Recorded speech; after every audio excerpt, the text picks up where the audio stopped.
silakan Banyuma udah balik. Silakan. Tadi ada pertanyaan buat saya ya, sorry. Iya, mengenai podcast Hari Untung, Lukas, Matius dan seterusnya itu. Silakan. Baik. Jadi ketika saya ditanya, saya mengawali pernyataan saya ini kemudian dengan Al-Quran surah Al-Baqarah ayat 178 dan 179. Sebelumnya salam kenal dulu Bang ya. Bang siapa namanya? Tambitar ya. Selamat siang Bang Zuma, nama saya Rena. Iya. Mohon maaf saya pakai Oke. Saya tidak punya Oke, Bang Rena. tapi saya buat untuk nanya Bang Zuma, mohon maaf sebelumnya. Baik, saudara ya. Jadi salam kenal juga. Nah, di Al-Quran ini, kenapa kami membaca Bible? Karena itu tadi. Ini kenapa Bible ini kok masuk ke ranah Islam gitu ya. Setelah kami pelajari dan kami ngangkat suara, ternyata banyak orang yang kesetrum. Al-Quran menjelaskan begini. A'udzubillahi minasyaitonirrajim. Wa minhum ummiyuna la ya'lamuna al-kitaba illa amaniya wa inhum illa yazundun. Di antara mereka ada yang buta huruf, tidak memahami kitab sebelumnya, kecuali hanya berangan-angan dan mereka hanya menduga-duga. Fawailul lil ladzina yaktubuna al-kitaba bi aydihim thumma yaquluna hadza min indillah liyastaru bihi thamanan qalila. Maka celakalah orang-orang yang menulis sebuah buku dengan tangan mereka sendiri kemudian berkata ini dari Allah. Padahal itu bukan dari Allah. Ini dulu. Nah, untuk membuktikan itu kemudian saya sendiri ketika belajar tentang Bible, saya mencari referensi. Kapan Markus ini ditulis? Kapan Matius dituliskan? Kapan Petrus dituliskan? Kapan Yohanes dituliskan? Kapan kitab Lukas dituliskan? Dan kitab-kitab ini dituliskan untuk peruntukan siapa? Nah, data awal yang saya temukan kemudian adalah Markus ditulis di tahun 64 sampai 67 Masehi. Menurut Agustinus dari Hippo, gereja mula-mula berpendapat kitab Markus ini itu awalnya ditulis oleh orang yang mengaku namanya dengan nama Matius. Yang pertama. Sedangkan kitab Matius itu sendiri, kesaksian semua bapak-bapak gereja awal mula pada tahun 130 Masehi, ada yang menduga bahwa kitab Matius ini ditulis oleh orang lain yang hidup di tahun 80 Masehi setelah Yesus wafat. Namun penemuan naskah papirus itu kemudian sorry ya, bentar ya, kasih aku sarung sabar ya teman-teman. Kemudian di situ dikatakan di naskah papirus mengatakan bahwa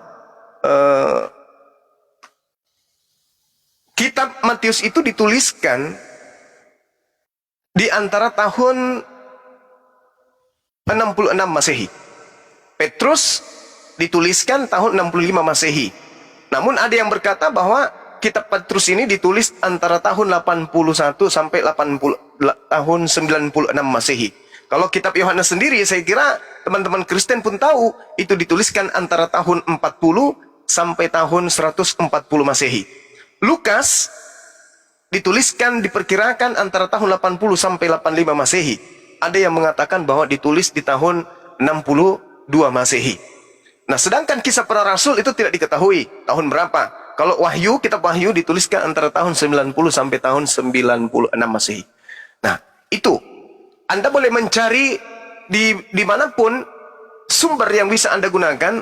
Tinggal Anda bertanya di sana, Markus kapan dituliskan, Matius kapan dituliskan. Anda akan disajikan data-data yang Anda butuhkan. Kemudian, terkhusus kepada surat-surat Paulus.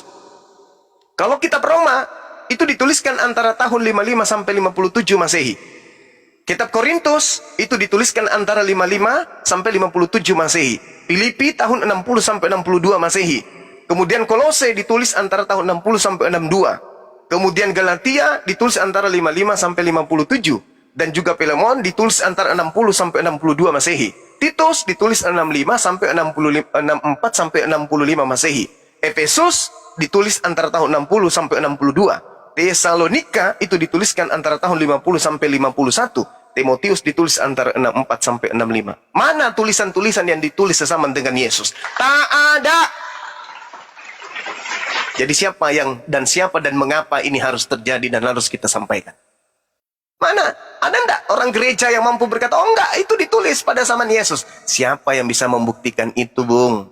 Sedangkan menurut analisa gereja, tahun-tahun yang saya sebutkan itu adalah tahun-tahun penulisan kitab yang Anda anggap suci, yang Kristen anggap suci. Padahal Yesus berkata nih, di dalam pengakuan penulis kitab Yohanes 17 nomor 8, segala firman yang engkau berikan kepadaku telah aku sampaikan kepada mereka. Berarti sebelum Yesus terangkat ke langit, firman yang menjadi jatah beliau kepada Bani Israel, semuanya sudah disampaikan kemudian kepada pengikutnya. Nah, sekarang pertanyaannya, siapa yang menghafalkan ucapan-ucapan Yesus? Siapa yang menghafalkan ucapan Yesus ini? Itu yang jadi pertanyaan saya juga Bang Zuma sebenarnya. Siapa yang menghafalkan ucapan-ucapan Yesus? Nah,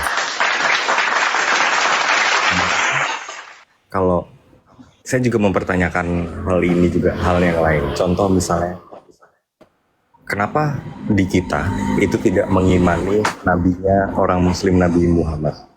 Karena alasannya yang kemarin, ini pun alasannya bukan saya ambil, karena saya tadi udah bilang bahwa saya bukan Kristen yang taat. Tapi kemarin saya ambil jawabannya, saya lihat videonya Elia itu, dia bilang bahwa di Injil itu tidak tertulis bahwa intinya Nabi itu harus turun di Israel. Alasan itulah kenapa kita nggak mengimani nabinya orang. Perbaiki dulu suara YouTube, takutnya doubling. Intinya Siap. karena kita nggak mempercayai nabinya orang Muslim karena Elia itu bilang bahwa nabi itu hanya turun di bangsa Israel. Apakah itu betul, Bang Zuma? Gimana Bang? Alasan kita nggak mengimani Nabi Muhammad itu karena Elia itu bilang Nabi itu hanya turun di bangsa Israel. Nah, pertanyaan saya, apakah itu betul tertulis seperti itu di Alkitab? Itu nggak ada.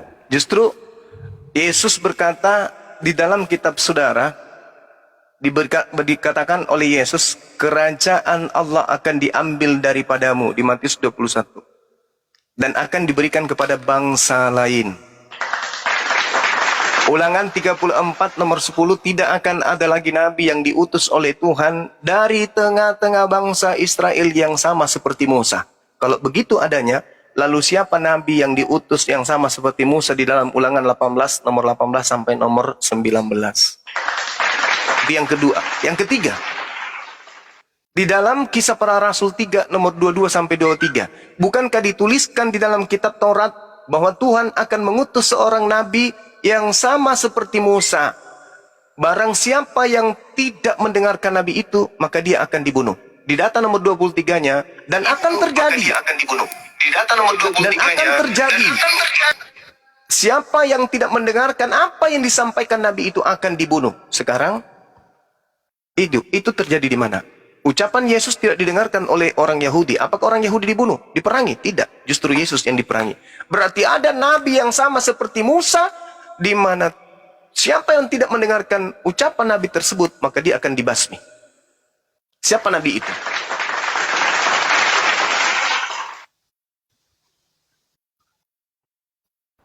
Oke Bang Zuma, pertanyaan saya terakhir. Ini sebenarnya kalau saya boleh jujur udah 70% sih Kang. Mohon maaf sebelumnya. Ini pertanyaan saya terakhir. Jikalau saya bahasanya login ke Islam, apakah saya harus tetap mengimani Yesus? Jadi gini, Bung. Al-yauma akmaltu lakum dinakum, pada hari ini telah kusempurnakan agamamu, yaitu Islam. Kalau Islam itu sudah sempurna, berarti kita tidak membutuhkan lagi kitab lain. Kita tidak membutuhkan lagi yang lain. Yang kita imani hanyalah Al-Quran. Di Al-Quran yang kita imani adalah Nabi Isa alaihissalam. Jadi kita tidak beriman kepada Yesus. Karena Yesus itu bukan nama orang Yahudi. Sedangkan nama orang Yahudi itu Yesua Hamastia. Yesua. Dalam bahasa Arab Isa Al-Masih. Nah, Yesus ini entah dari mana. Maryam, orang Ibrani, bernutur bertutur bahasa Aramaik, mustahil memberi nama anaknya dengan nama penjajah. Bahasa Yunani, Eisaus, atau Yesus, atau Jesus. Jadi ketika Anda bersyahadat, imani kemudian Nabi Isa alaihissalam, di mana Nabi Isa kemudian menyatakan, Inni abdullah ataniyal kitab wa ja'alani nabiyan. Aku ini adalah hamba Allah yang diberi nikmat kenabian dan kemudian diberi kitab, Alkitab.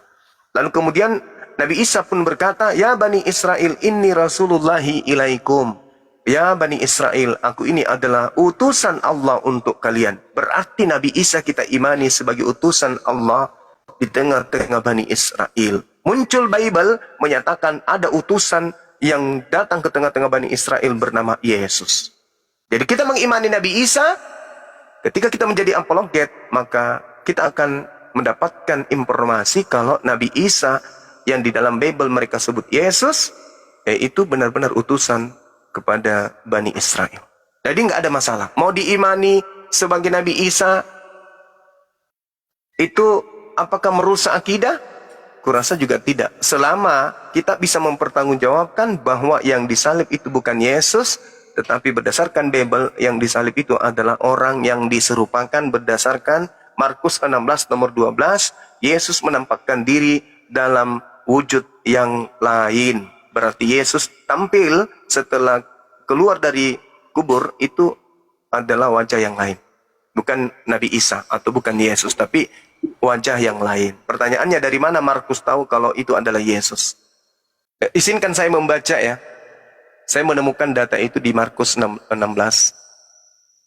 Saya baca biar tidak ada penambahan dan pengurangan data. Sesudah itu Yesus menampakkan diri dalam rupa yang lain kepada dua orang dari mereka ketika keduanya dalam perjalanan keluar kota. Pertanyaan saya, dari mana Markus yang dituliskan jauh setelah Yesus terangkat mengetahui bahwa yang muncul itu adalah Yesus dalam bentukan yang lain? Sampai hari ini tidak ada jawaban. Silakan Bang. Oke, berarti kesimpulan yang saya tangkap, ketika saya mudah-mudahan saya pindah Muslim, saya tetap harus mengimani Yesus sebagai Nabi Isa ya, Bang Zuma. Kalau saya salah, tolong saya salahkan saya. Nah, berarti saya juga harus mengimani Nabi Muhammad sebagai Nabi yang, kalau di Muslim kan Nabi yang terakhir ya Bang Zuma katanya. Iya, betul. Oke. Berarti perbedaannya di Islam dan Kristen itu adalah di Yesusnya atau Nabi Isa-nya. Orang Muslim itu mengimani Yesus itu sebagai Nabi, dan kalau di Kristen itu kan kami menuhankannya. Nah, berarti perbedaannya ketika saya pindah Muslim, saya harus tetap mengimani Yesus itu sebagai Nabi kan, Bang Yusuf. Benar nggak Bang? Iya, betul. Betul. Yesus mengajarkan dirinya Nabi. Coba, Yohanes 17 nomor 3. Mohon maaf, Hidup kekal. Ada perkataan Yesus yang bilang kalau dia itu utusan Tuhan nggak Bang Zuma? Yohanes 17 nomor 3.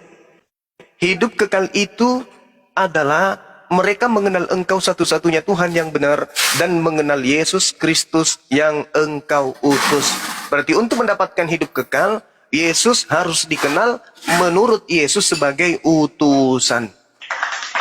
Dalam bahasa Arabnya, La ilaha illa huwa wa ana Rasulullah. Mohon maaf Bang Zuma, ayatnya di mana Bang Zuma? Yohanes 17 nomor 3. Yohanes 17 nomor 3. Iya. Bahkan Yesus bersaksi kalau dirinya itu adalah utusan Allah, itu tertulis di Yohanes 5 nomor 36. Tapi Anda buka dulu Yohanes 17 nomor 3.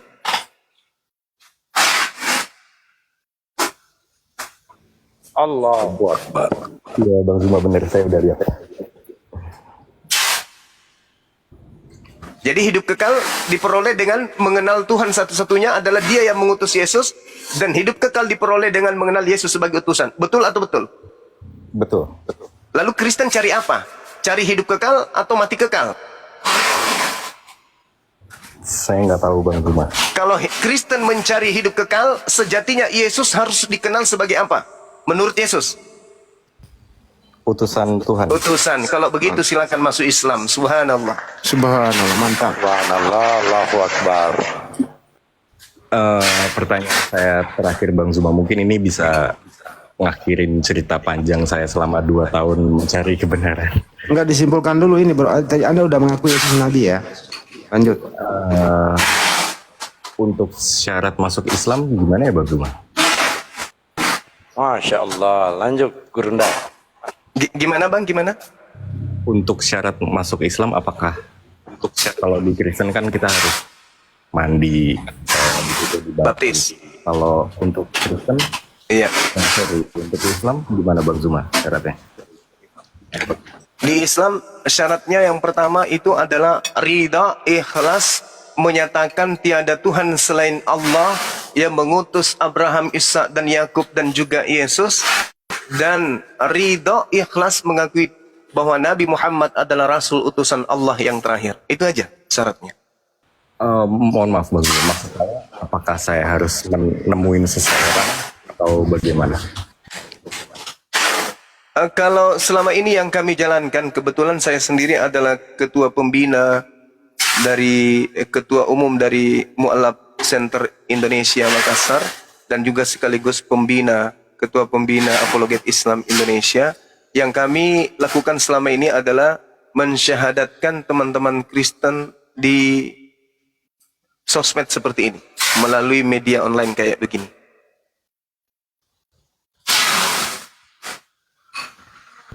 Kalau saudara bersedia boleh di sini kita syahadat, atau kalau misalnya Anda mau di masjid silakan di masjid. Hanya saja kami nggak mengeluarkan sertifikat mu'allaf kalau bukan melalui yayasan kami. Saya noise ya. Iya, Bang Juma kerusak-kerusak. Enggak masalah noise-nya. Masih. Masih. No problem. Masih. Masih tapi enggak apa-apa. Gurunda. Salah. Kok bisa ya? Tuh ada kerusak. Ada lakban di belakang, yang lakbang doang. Oh, Sadi lagi ngelakban. Sadi lagi lakban. Enggak apa-apa. Oh iya iya. Li, jauh-jauhin li ke lakbannya. Udah selesai kok. Udah mau selesai. Gimana Jadi Bang Tanbithar? Jadi persyaratannya kalau di media sosial itu, kebetulan saya yang megang selama ini, harus WA kepada saya, kepada sekretaris atau siapa anggota API WA, silakan kirim KTP-nya, terus kemudian tanda tangan di atas kertas putih yang bersih, dan harus open cam. Kemudian habis itu kita komunikasi Anda posisi di mana. Nggak nyampe 2 jam 3 jam tim akan menemui Anda, dan nggak nyampe sehari 2 hari sertifikat udah di tangan Anda.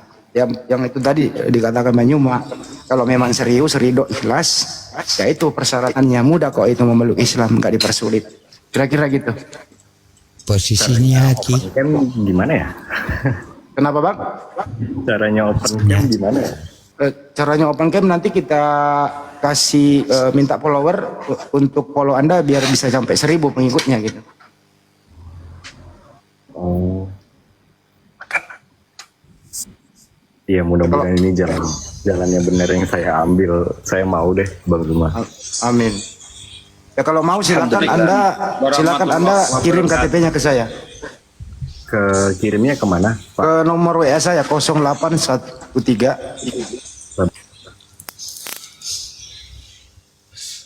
0813 ditambah, bisa dengar gak dia kalau gini? Ada yang tahu nomor saya di bawah, ditulis dong. Aku nggak bisa nulis sendiri. Bisa. Ya, Bentar. ditulisin bentar. nomor saya Pak. Bentar. Saya lihat. Assalamualaikum Pak Desugi. Waalaikumsalam warahmatullahi wabarakatuh. Assalamualaikum warahmatullahi wabarakatuh, saudaraku sekalian yang ada di Komal ini. Waalaikumsalam. Waalaikumsalam. Di teman-teman di bawah di follow dulu dia. Dia mau pengkem, di follow dibantu supaya dia bisa pengkem. Nomornya Bang. Lanjut. 0812. Enggak, yang ditulis saja di bawah dia, soalnya kalau nulis dia ini. Iya. Ada yang tahu nomor dia saya di bawah ada. di. Iya. Ditulis Bang Saipul. Posisi di mana bang? Bang Tan Bitar? Saya di Halim Pak, di Jakarta Timur. Waduh, apalagi di Halim Pak, 5 menit saya ketemu Anda. Dekat Bang Handi Insya Allah. itu. Hari ini mau kita mau makan siang nih sama Bang Juma, mau sekalian. Nggak boleh sih, saya mau banget Pak. Oke, baik. Hubungi saya aja nanti Bang. Bang Handi, Siap. Bang Handi, Hmm. mungkin beliau bisa open camp ya. Ini Udah 400 ini udah 400. Baru 400. Ntar dulu, janganlah satu-satu dulu. Ini dulu kita mau ambil KTP-nya dulu, habis itu Iya iya. baru open cam-nya. Ya. Udah diambil nomor saya Bang, tolong dikirim KTP-nya. Kebetulan ada Ustaz Sugi juga, nanti bisa memberikan edukasi ya, atau doa setelah Anda bersyahadat. Bang Juma yang akan memandu gitu. Habis itu kita ketemuan. Gitu. Kalau bisa ya Masya Allah di Halim lagi. Siap Pak, di mana aja saya ikut Pak. Kalau mau ketemuan di mana aja saya ikut. Asal jangan gereja Pak. Asal jangan di neraka. Bang, belum di WA ke saya KTP-nya, bisa dipoto dulu baru dikirim. Bentar Pak. Oh, ceritanya mau syahadat nih. Betul Pak De. Iya, Bang. Masya Allah, Allahu Akbar, Subhanallah. Jadi dia itu bersyahadat setelah dia menonton podcastnya Bang Juma bersama Ari Untung dibandingkan dengan podcastnya si Elia gitu. Ternyata membawa berkah juga ini podcastnya Akhi Zuma nih. Keren, keren. Semoga- Allahu Akbar. Semoga Bro Ari Untung mendengarkan ini. Saya rasa adminnya juga monitor kok beliau itu. Admin, jadi tidak ada memang kita di belakang layar membicarakan. Insya Allah ini bergetar setelah Bang Juma mendatangi podcast Ari Untung. Insya Allah ada yang mendengarkan akan kembali ke Islam. Itu Bro Ari Untung dan kru di sana. Terima kasih selama ini kerjasama dengan Bang Juma, dengan Api tentunya. Masya Allah. Ustadz Sugi yang waktu itu Bang Raul itu juga jadi sahadat, cuman terus diusir sama orang tuanya katanya. Yang Ya. Ustadz Sugi naik itu loh, jadi dia sahadat. Iya, iya, iya, iya, iya.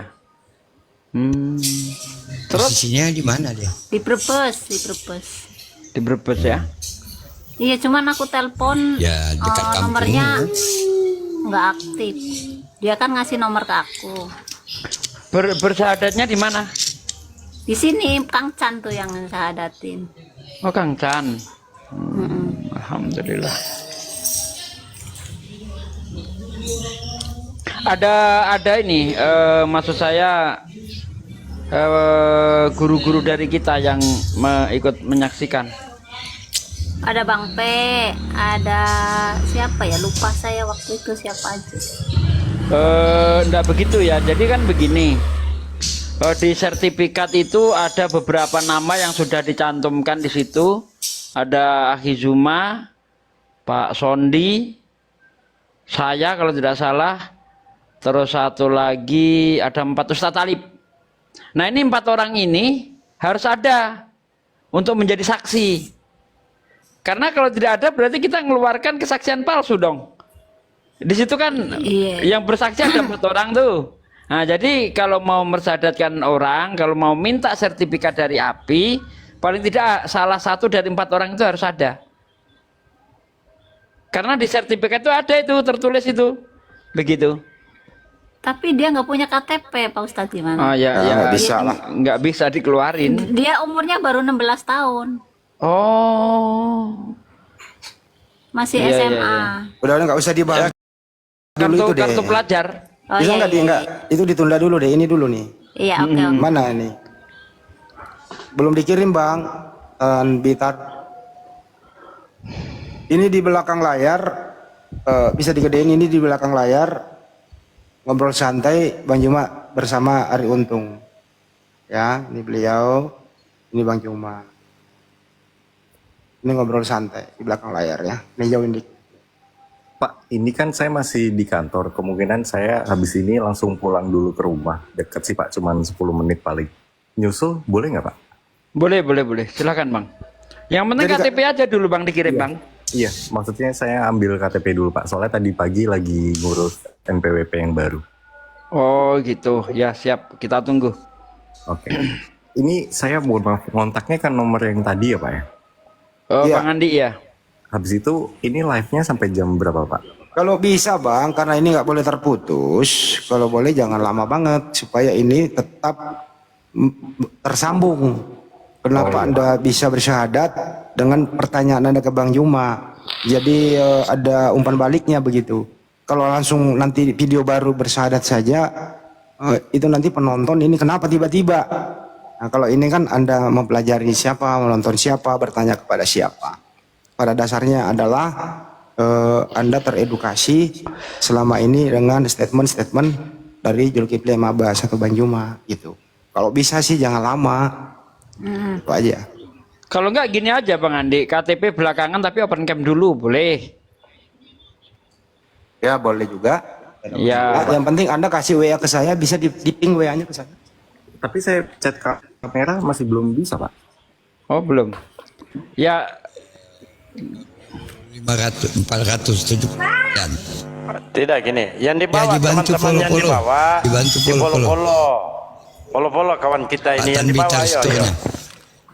Ya Iya, di ini Bang, penonton udah dibantu. sambil 1,5. Anda sedikit.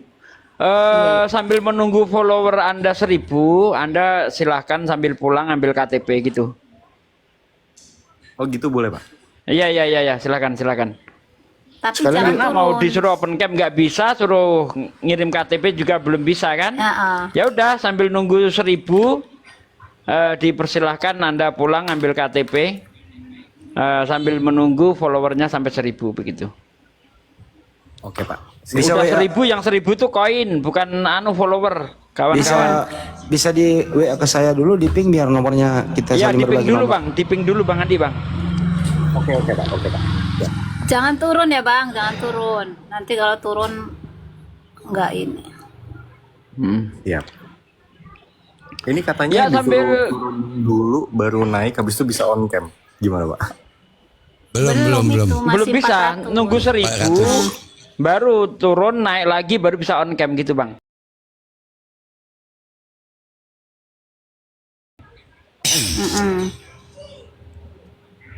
Oke, saudara-saudaraku mohon di follow ya saudara kita ini. Insya Allah dengan memfollow beliau Anda mempunyai satu kesaksian di hadapan Allah nanti. Setidaknya kita mempunyai kesaksian yang bagus. Karena di akhirat nanti ketika kita dimintai persaksian, yang bersaksi itu disaksinya. Al-yauma nahtimu ala afwahihim wa tukallimuna aydihim wa tashhadu arjuluhum bima kanu yaksibun. Mulutmu itu nanti dikunci di sana itu. Ketika Allah bertanya tentang perbuatan kamu, apa yang kamu lakukan di dunia, mulutmu terkunci. Dikunci oleh Allah, nggak bisa ngomong. Cuma tapi tanganmu yang berbicara dengan jujur. Aku dulu pernah diajak main judi, aku dulu pernah megang botol minuman, aku dulu pernah begini begono. Tanganmu berbicara tidak mungkin bohong. Kakimu jadi saksi, benar ya Allah. Saya saksinya, saya yang diajak melangkah ke sana. Nah, supaya kita punya kesaksian yang bagus, mari mulai sekarang jari-jari kita gunakan hal-hal yang baik supaya mempunyai kesaksian yang bagus di hadapan Allah Subhanahu wa taala. Dalilnya jelas dalam surah Yasin ya. Al-yauma nahtimu ala afwahihim wa tukallimuna aydihim wa tashhadu arjuluhum bima kanu yaksibun. Begitu saudaraku sekalian. Silakan di follow-follow dan jangan lupa ditonton channel Bible Berjalan di YouTube. Ini masuk yang nonton cuma 25 ini pada kemana ini? Ayo tonton channel Bible Berjalan dan jangan tonton channel-channel yang tidak pernah silaturahmi